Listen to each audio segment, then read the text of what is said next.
The definition of storytelling is the conveying of events in words, sounds, and images. In a child's mind, storytelling is giving life to the imaginary world. Storytelling in the context of agricultural advocacy is much the same, bringing life into those news stories, op-eds, and images that are sometimes hard for the general public to understand. A recent trip to New York City was the perfect backdrop for the new Partners in Agricultural Leadership class to learn about advocating for agriculture, both through the media and in personal interactions.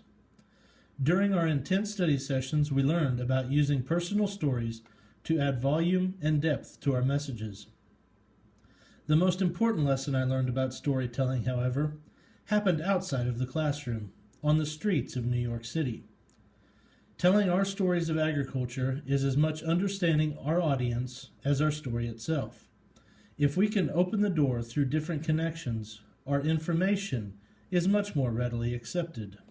As a class, we visited the Brooklyn Grange, a 1.5-acre farm located on the roof of a 12-story building that grows vegetables and flowers for local consumption. During conversation, one of the founders, Anastasia, relayed frustrations that because of the thin layer of soil they used on top of the roof, every time it rained, they could literally watch their fertilizer run down the drains.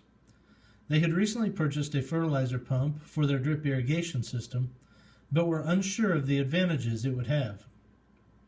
This opened an opportunity to discuss how I use this exact same technology on my farm to spoon-feed individual plants their nutritional needs each day over hundreds of acres.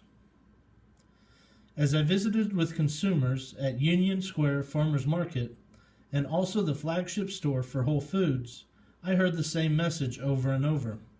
They wanted to buy from farmers that had a personal touch in raising the plants and animals. They were interested in seeing pictures of my farm and were surprised to learn that even though I could count the cattle by the semi-load, I walk through the pens and study each individual animal every day. Telling a story to a child is easy. They have not yet been exposed to the skepticism and misinformation from the outside world.